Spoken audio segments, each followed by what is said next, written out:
By now, most of you are asleep, but something caught my attention this week, and I think I want to share with you. I think most of you have already seen or heard, but there are just a few things that I would like to highlight. There's this young man I saw in a video that went viral. He was living in a situation that was not so comfortable, for the want of a better word.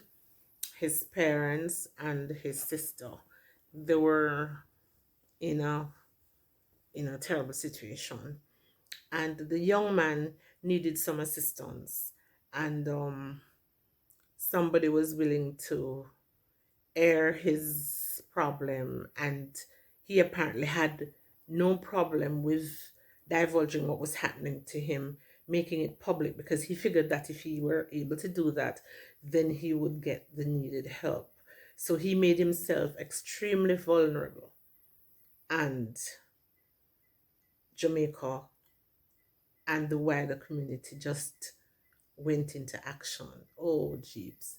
It just warmed my heart to see how people responded, you know.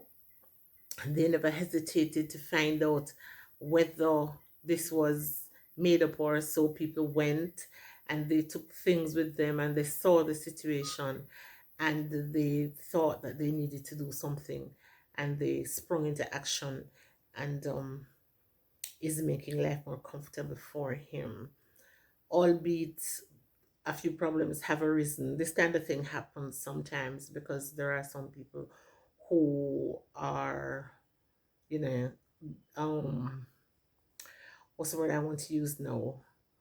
Overly eager to assist, and in so doing, may not go through the right channels, because now there's a little problem with another youngster who has accepted gifts on his behalf and has gone to do things. And apparently, it is creating problems because some people think that somebody might be collecting on their behalf and he might not be getting the money. And some people say that if the school gets the money, he's not going to get it, and all sorts of little things. But that aside, they sprung into action and he is now getting the help that he deserves. Um, the parents did the best that they could, but still, things were way, way, way down, far from what is ideal for anybody. The living conditions were not good. So I noticed that they have brought blocks. So it looks like they might set up a concrete structure.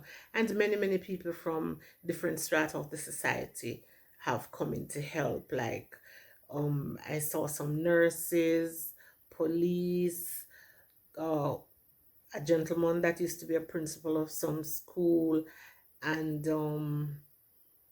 the star, other people, people from everywhere. One of the political parties and a very well known athlete, and everybody is pitching in to help them. And I am so happy that he's getting the help.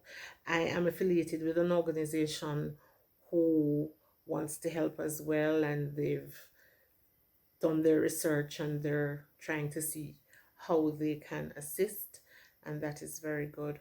So I wanted to say that all hope is not lost. Jamaicans are still warm, caring people, and they just need to know that you are in a situation that calls for help. You are in need, and they will do whatever they can. They will rally and do whatever they can to assist you, no matter what. What I liked about it is that the young man was willing to make himself vulnerable and not hide, because I'm sure that he's not the only one, but there are persons who would rather not say what is going on, and so they continue to suffer in silence. I was really very surprised when the one of the young men said that even though the people are living in the community, a lot of people didn't know that their situation was as dire as has now been revealed. So sometimes because you do not talk, I don't know, and maybe people don't visit to find out what's going on. They really don't know that the situation is as dire as it is. So I just saw an outpouring of love, you know, generosity, kindness, thoughtfulness, people doing what needs to be done to take care of these youngsters and their parents and to uplift them, help them to live a more dignified life, help them to be more comfortable so that the young man can move on with the business of life. I noticed that he's been awarded a full scholarship to go to the school that he wants to go, the College of Agriculture, Science, and Education. And I heard mention that he had 9 C6 subjects. So even though he was living in a situation that was undesirable, he was still doing well. So that is very good. So he's able to get the assistance now that he needs to help himself. They're going to give him full scholarship for the 4 years that he will need to be in school. And I'm saying that that is wonderful. I remember many years ago when I worked at a certain organization, and my girlfriend came and was telling us about a man that she and another friend had met on the road. He had passed out, and when he came to and they saw him, his mouth was parched, and he said that he hadn't eaten in 4 days, and they were shocked, and they took him to get something to eat and gave him some food and some money, and but I think he was weak, so they decided to take him home. Well, when they took him to where he was living, they had to stop at a certain place and then crawl on hand and foot to get to the little place. 19 of them lived in a little place that could hold in my bedroom and still have space. And I'm not exaggerating. A tiny place, 19 of them, the mother and father, and all the young men and young women, and they went out and had children and stuff like that. And when we went there, I could never in all my years of living anticipate that anything could be as bad as that. And when we went there, they had a little Milo pan on a fire, a little Milo pan that could hold maybe, mm, I don't know if that could hold 16 ounces of water, but maybe about that. So they boiled it, and then they would pour it out, and they put it on back and pour it out, and so that everybody could get some tea. So if they boil, maybe 2 people could get some tea, and if they had a good sized mug, it wouldn't be able to do. But that is what they were doing. And, they never had any toilet facilities, they never had any pipe, they never had any electricity, and that kind of thing. What if you think I'm joking when I said 19 of them?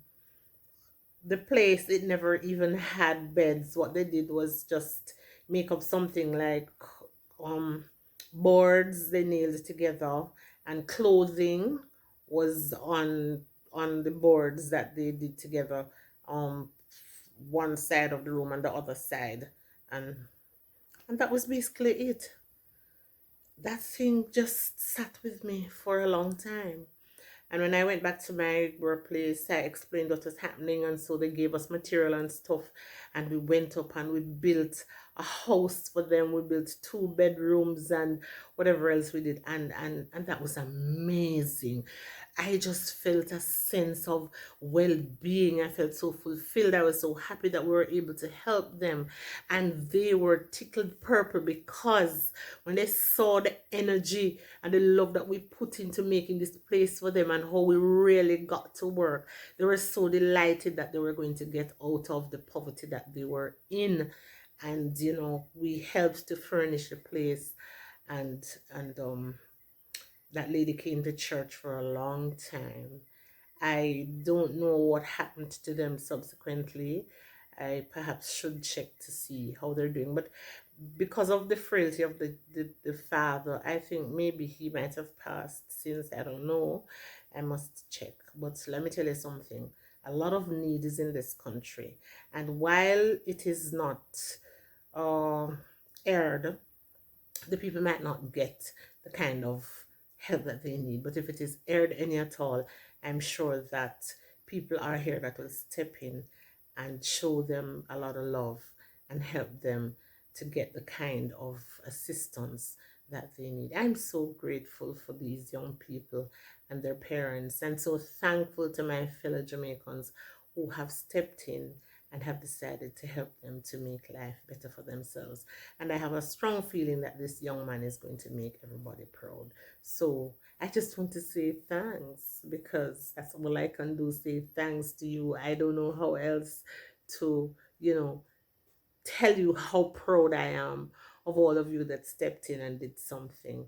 And I just want everybody else to know that it is not anything to be embarrassed about if you are poor, because a lot of us are poor. It's just that some of us are poorer than some, or some of us are less fortunate. But talk about what is going on and you'll get the help. Well, good night, good morning, good afternoon, whatever time of day you see this. It's way after midnight. And so I am just reminding you to subscribe, like, share, hit the notification bell, and leave a comment if you will. And I'll talk with you soon. Thank you for watching. Have a good one. Bye.